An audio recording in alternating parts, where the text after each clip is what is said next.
শীতের পথে কাঁটা ঘূর্ণাবর্ত আরো বাড়ল কলকাতার তাপমাত্রা। সোমবার এবং মঙ্গলবার বঙ্গোপসাগরে ঘূর্ণাবর্ত। প্রীতি প্রতিনিধি আমাদের সঙ্গে রয়েছেন।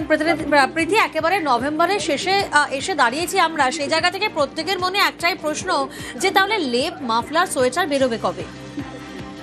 দেখো, স্বাভাবিক এই প্রশ্নটা থাকছেই, কারণ নভেম্বরের শেষ মানেই কার্যত বাঙালি ফেস্টিভ মুডে চলে আসে এবং টানা 6 দিন স্বাভাবিকের নিচে তাপমাত্রা থাকার পর গতকাল থেকে তাপমাত্রা কিন্তু বাড়তে শুরু করেছে এবং আজকে রাতের থেকে যে তাপমাত্রা দেখা যাবে 20 ডিগ্রি সেলসিয়াস, তা কিন্তু এই সময়ের জন্য খুব স্বাভাবিক, খুব ঠান্ডা নয়।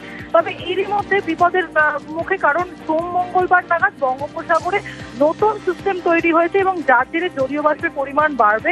আগামী বুধবার থেকে আকাশ মেঘলা থাকবে, উপকূল লাগোয়া এলাকা অর্থাৎ বেশ কিছু জেলা, আমরা জানি যে উত্তর 24 পরগনা, দক্ষিণ 24 পরগনা এবং মেদিনীপুরের যে রিজিয়নটা রয়েছে কোস্টাল এরিয়া, সেখানে কিন্তু হালকা থেকে মাঝারি বৃষ্টির সম্ভাবনা থাকছে এবং নভেম্বরে আর জাঁকিয়ে শীত পড়বে কিনা সে নিয়েও কিন্তু একটা প্রশ্ন থাকছে, কারণ দ্রুত একটা সিস্টেম তৈরি হওয়ার পরে সেখানে জলীয় বাষ্পের পরিমাণ বেশি থাকে, তাপমাত্রার পারদ বাড়তে থাকে। বেশ, পাশাপাশি উত্তরবঙ্গের দিকে নজর রাখি আমরা। উত্তরবঙ্গে ঝকঝকে আকাশ, পাহাড়ি এলাকায় হিমেল হাওয়া, শিলিগুড়ি, দার্জিলিং থেকে কাঞ্চনজঙ্ঘার দেখা।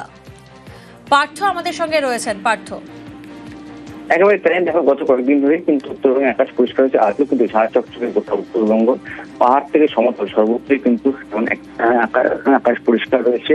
তবে হালকা মেঘ থাকায় দার্জিলিং এবং কালিম্পং, কার্শিয়াং থেকে কাঞ্চনজঙ্ঘা দেখা না গেল, সমতলে শিলিগুড়িতে কিন্তু আজ আবারও পরিষ্কার কাঞ্চনজঙ্ঘা দর্শন হয়েছে।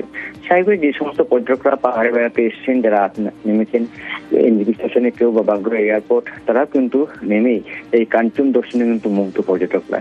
এবং সমতল অন্য জেলাগুলোতেও কিন্তু আকাশ যথেষ্ট পরিষ্কার হয়েছে এবং তাপমাত্রা খানিকটা কিন্তু ওঠানামা করছে এবং দার্জিলিং এ বেশ মেল হাওয়া যেমন বইছে, কালিম্পং কিন্তু ঠান্ডা অনুভূতি লক্ষ্য করা যায়।